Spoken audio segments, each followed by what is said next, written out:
মথার সঙ্গে যেখানে বিজেপির দূরত্ব তৈরি হচ্ছে, সিপিআইএম কি মথার সঙ্গে এই ব্যাপারে কথা বলবে বা বিজেপির বিরোধী শিবিরকে একত্রিত করার চেষ্টা করবে? মথার সাথে এটা তো মঞ্চে হচ্ছে, এই বিরোধীরা তো হলো মঞ্চে। ওই যে আগে যাত্রাগান যদি এখন নাই, যাত্রাগানে রাম এবং রাবণের যুদ্ধ হয়, হনুমান আর ইয়ার যুদ্ধ হয়, সেখানে গিয়ে একজন একজনকে দেখে নেব, আবার একসাথে গিয়ে একসাথে বিড়ি টান। তো তাদের তো লড়াই তো হলো মঞ্চে, প্যান্ডেলের পেছনে। গ্রিন রুমে তো লড়াই হচ্ছে না, গ্রিন রুমে তো সবাই এক, কাজে দূরত্ব কোথায়? আমি দূরত্ব দেখছি না তো।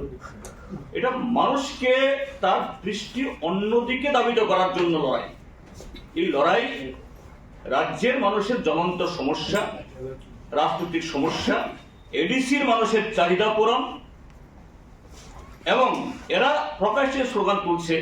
এই স্লোগান কার্যকরী পক্ষে শুধু টিকে থাকা, তাদের বিরুদ্ধে যে গ্রোয়িং ডিসকন্টেন্ট, মানুষের যে ক্রমবর্ধমান ক্ষোভকে কিভাবে সময়কে প্রশমিত করা যায়, এই লড়াই। আর নিচু তলার মধ্যে দাবা খেলায় যেমন রাজা মন্ত্রীকে রক্ষা করার জন্য সৈন্য মারা যায়, বিজেপির সৈন্য ত্রিপুরা মথা সৈন্য মারা যাচ্ছে, নাথিং এলস।